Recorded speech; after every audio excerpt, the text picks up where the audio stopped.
Hello and welcome to Project Management. We are in week 4, and right here we have the course calendar. And week 4 we are going to be working on Project Integration Management. And the assignments for this week, we only have our first running case, and then we have quiz number 4. So this is coming from chapter 4. As you can see from this schedule, week 5, which is next week, we will have our first exam, which will cover chapter 1, 2, 3, and 4. So make sure that you incorporate this into your schedule. We will have exam number 1, next week, which will cover chapters 1, 2, 3, and 4. So this video, I'm going to show you what is expected of you this week in terms of the reading assignments, the videos that you should watch, and also how to go about answering the questions in the running case number 1. Now this case is going to incorporate the projects moving on, and we'll build on this case to work on case number 2, case number 3, case number 4. So it's very, very important that you have a good understanding of where to find this case and how to go about answering the questions. I want to briefly mention about the discussion. So we have this Cyber Cafe and we have the frequently asked questions, and you can use any of these two forums to interact and communicate with your colleagues. So the posts in these two forums are usually not graded.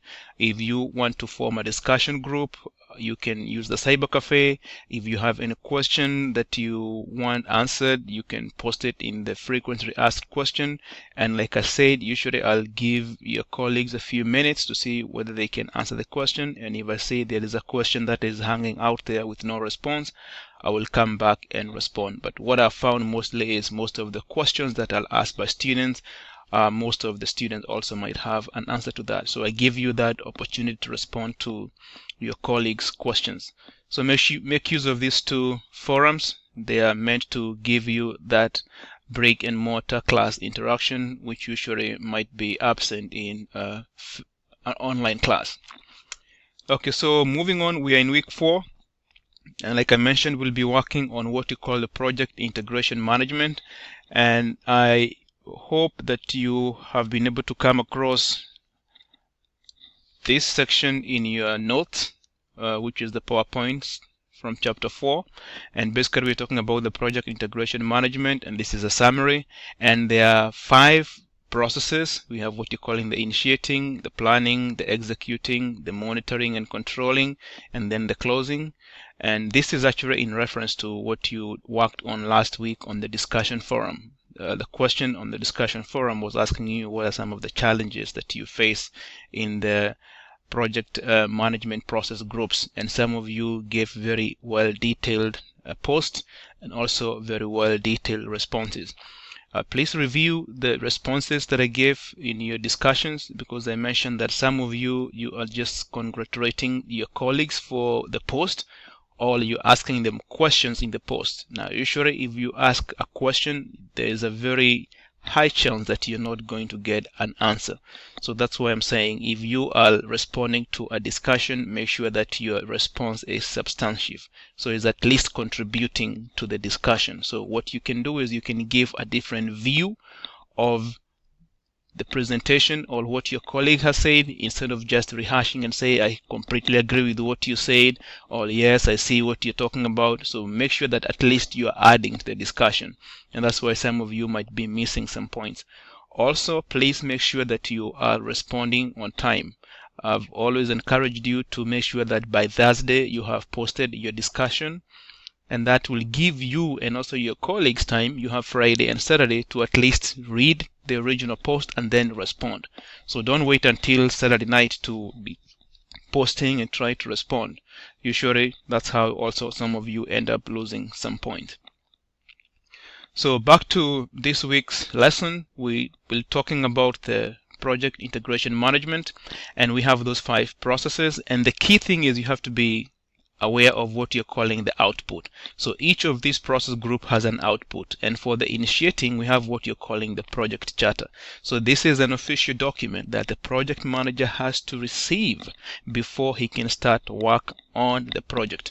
So it's the document that authorizes the project manager to start using the resources to work on a project. Before you get the project charter as a project manager, you should not start expanding the company's or the organization resources. After that, we have the planning, and the output is what you're calling the project management plan. And this is a document that outlines how the project is going to be done. This is what you call a living document, in the sense that there are going to be changes as the project progresses. So it's not a document that is going to be generated once and you're done with it. Same thing here with the outputs for the executing. So in the executing, we have what you're calling the deliverables. What is it that you're going to be doing? This is based on what the scope of the project is. So that's what you call the deliverables. It is part of the vocabulary of project management.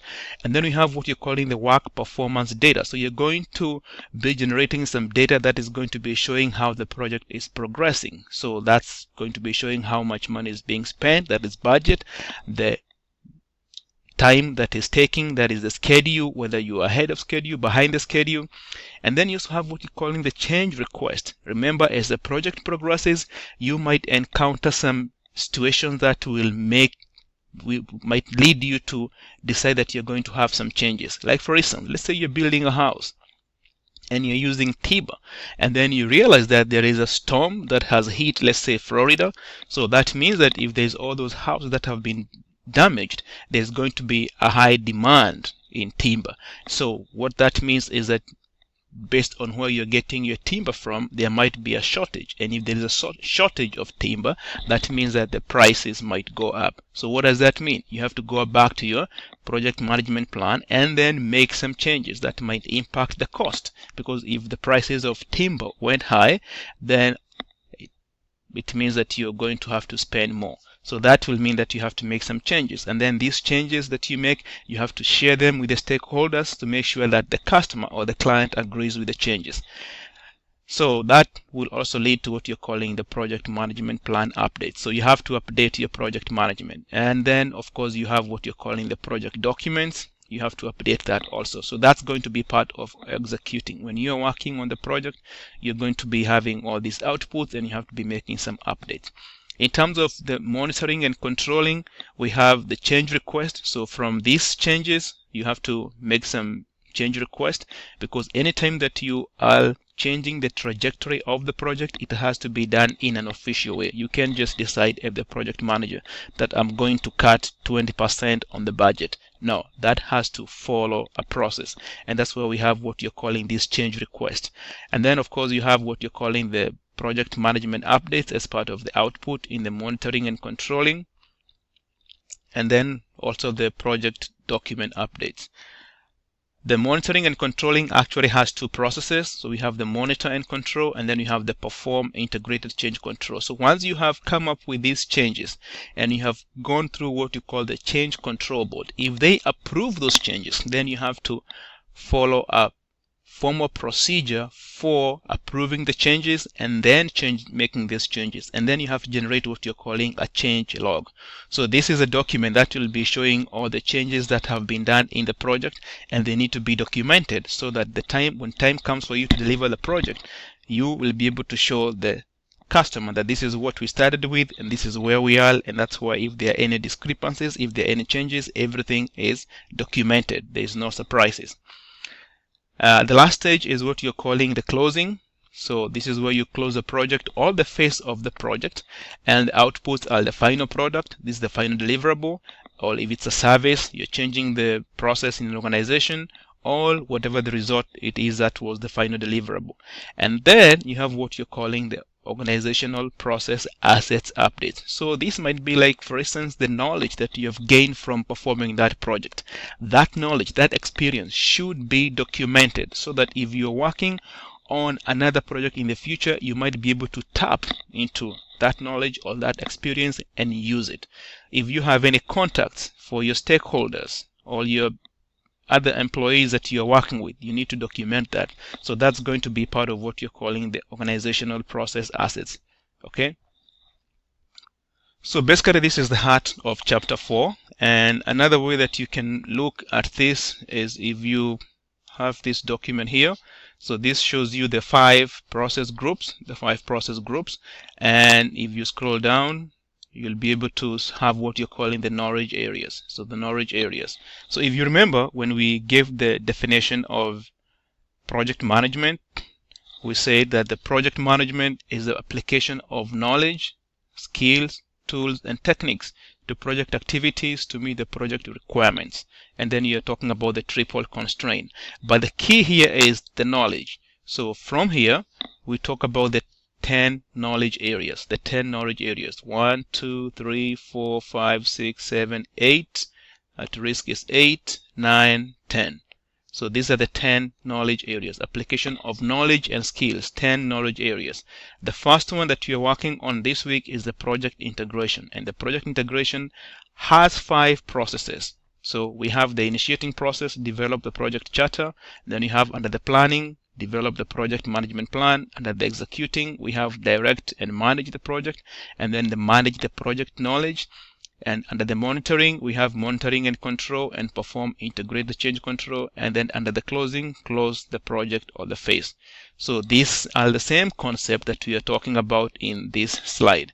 So what we are going to be working on moving forward is this week we'll work on the project integration.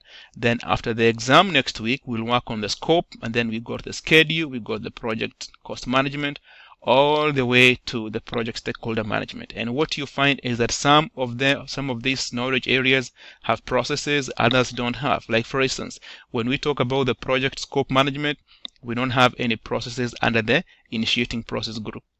But we do have when you talk about the planning process group, and then all the way like that. So we'll be going into more details.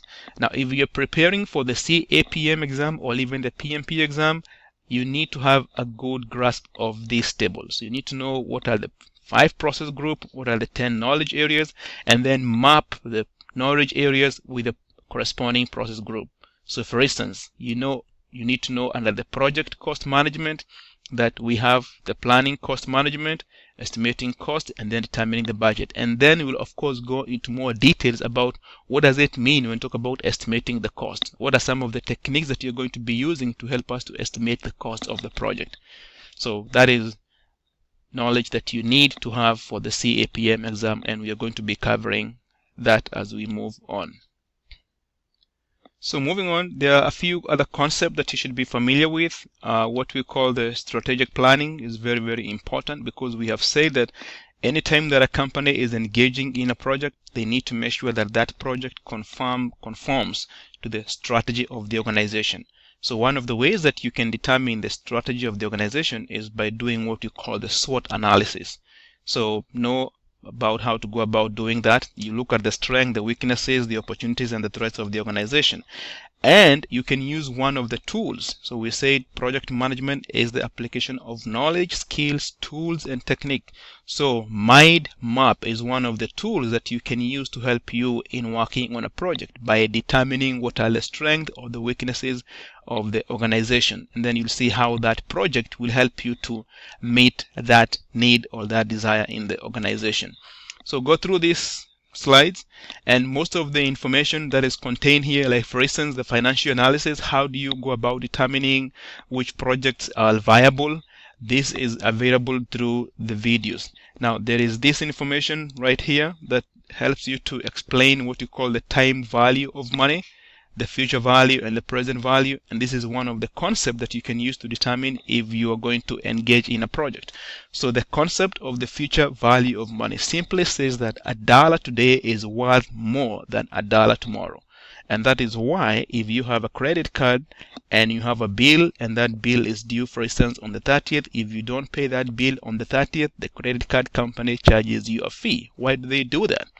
Because if you had given them the money on the due date, they'll have taken that money and invested it somewhere, and they'll have gotten an interest. So time value of money, that is based on this concept here. So you're saying the future value of money is whatever you have today multiplied by, this is the interest or the rate of return, and then the N represents the number of periods. So if it's 1 year, 2 year, 3 year, 4 year, all the way down like that. So this is one of the techniques that you can use to help you determine if a project is worth investing in. It's what you're calling the NP, net present value. Okay, and if you go through this, so this box here shows you the information. And if you're using Microsoft Excel, again, another